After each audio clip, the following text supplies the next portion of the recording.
In this presentation, we talk about the clustering through decision tree construction. Paper overview, introduction, building cluster trees, user-oriented pruning of cluster trees, merging adjacent Y regions and simplifying clusters, performance, experiments, and the end conclusion. In the introduction, we study clustering in a numerical space. Clusters in such a space are commonly defined as the connected regions in the space containing a relatively high density of points, separated from other such regions by sparse regions. We propose a novel clustering technique, which is based on supervised learning method called decision tree construction. The new technique called CL3. What is the CL3 technique? Cluster tree construction and cluster tree pruning. In the cluster tree construction, a modified decision tree algorithm with a new purity function to construct a cluster tree to capture the natural distribution of the data without making any prior assumption. And the cluster tree pruning. After the tree is built, an interactive pruning step is performed to simplify the tree to find a meaningful, useful clusters. The final clusters are expressed as a list of hyperrectangular regions.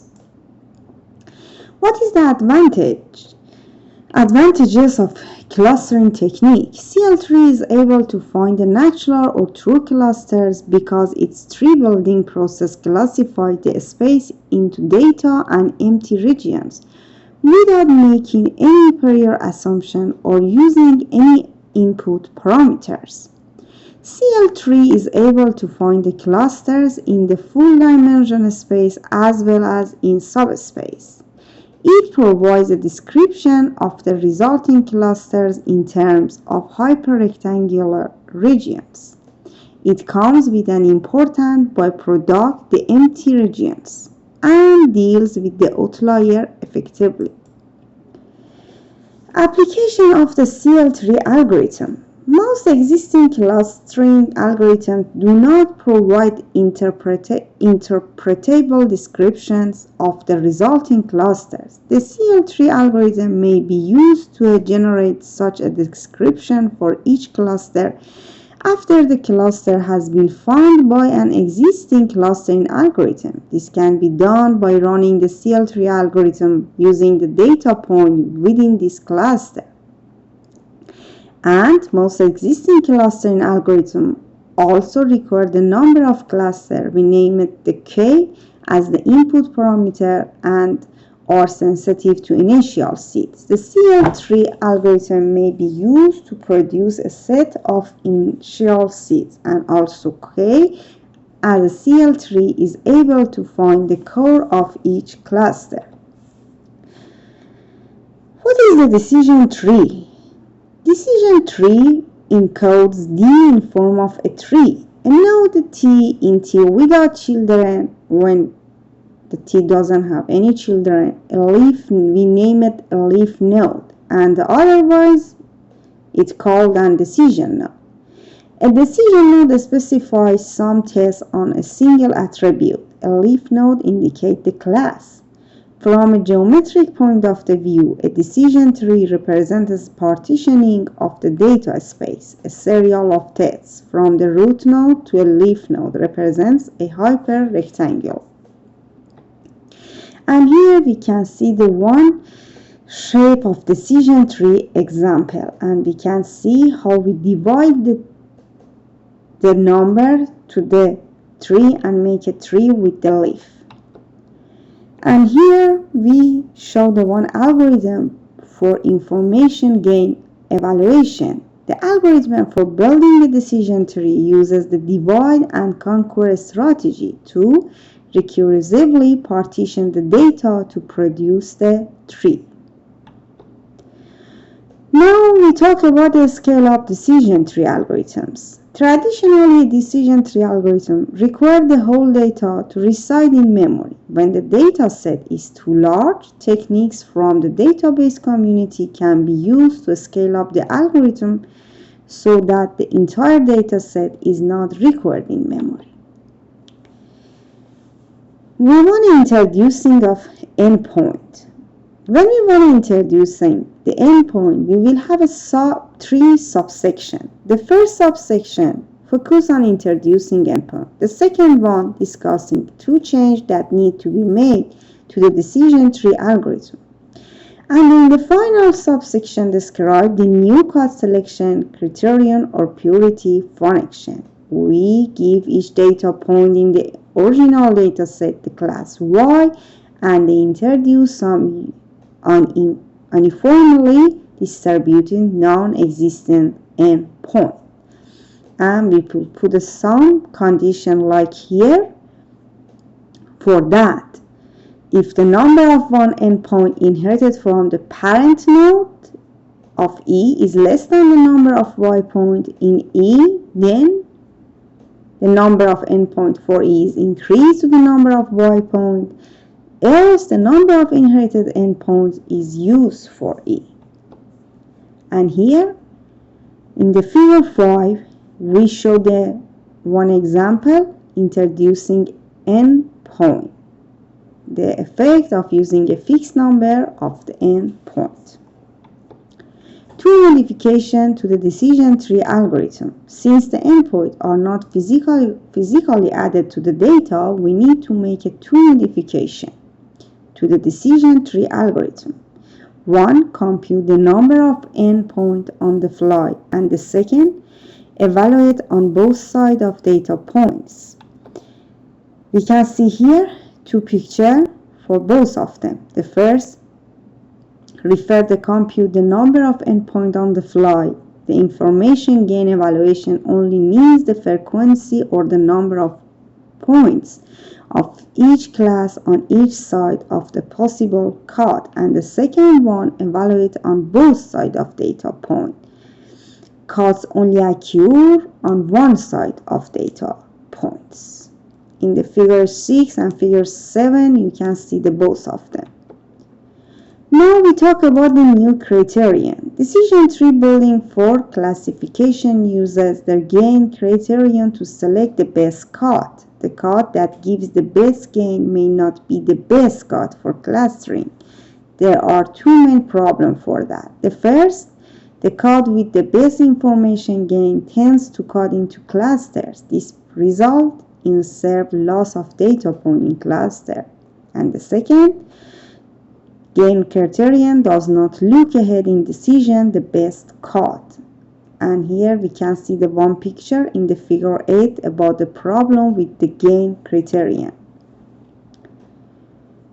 Definition for relative density. The relative density of region R is computed with this formula, R point Y divide R point N. And here on the picture you can see the determining of the best code. About the look ahead gaining criterion, we use the example in figure 9. We come back to the figure 9 here.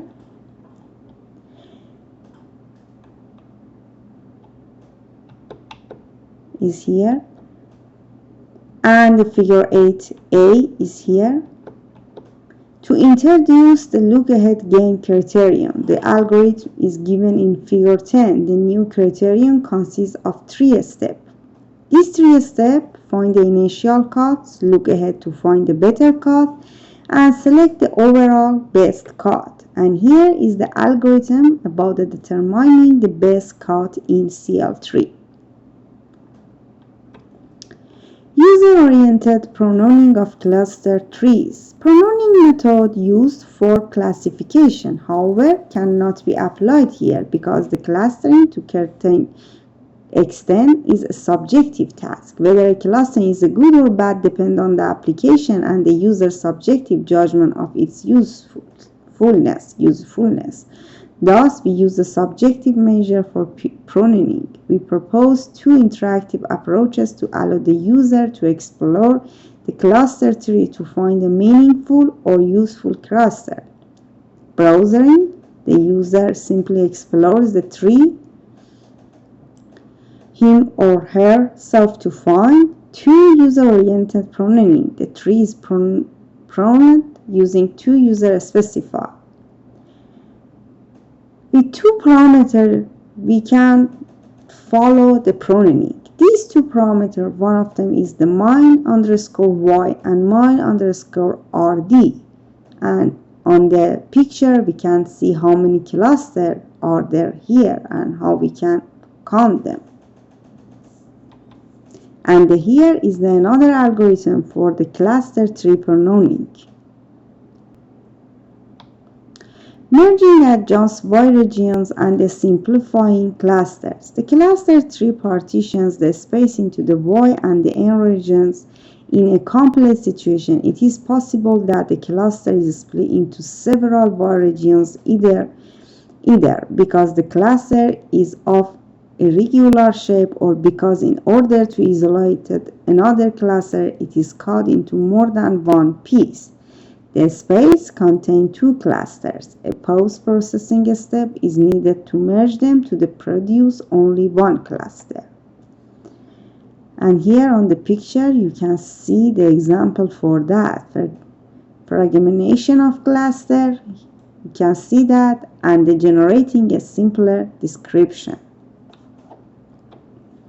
Performance experience. We have evaluated CL3 using synthetic as well as a real-life dataset. However, due to a space limitation, we could only report part of the result using synthetic data.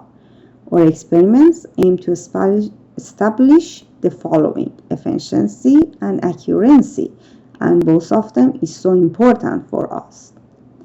In the synthetic data generation, we talk about the normal distribution and uniform distribution. The first one, the normal, first data generator generate the data, and for the second one, second data generator the data.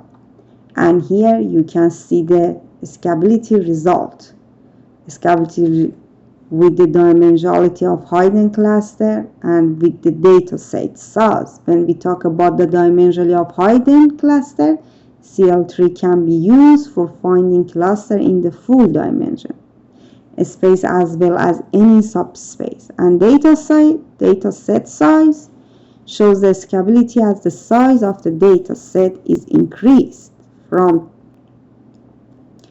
100,000 to 500,000 record. Accuracy and the sensitivity result we can show on the chart, like here, percentage of cluster data point found with the min_y and percentage of cluster data point found with the minimum_rd here. And in the conclusion, in this paper, we propose a novel clustering technique called the CL3, which is based on decision tree in classification research. CL3 performs clustering by partitioning the data space into dense and sparse regions. To make the decision tree algorithm work for clustering, we have devised a technique to introduce non-existing point to the data space and designed a new purity function that looks ahead in determining the best partitioning. CL3 has many advantages over existing clustering method. We can see that on the section 1.1 in the real paper. Extensive experiments have been conducted with the proposed technique. The results show that it is both effective and efficient.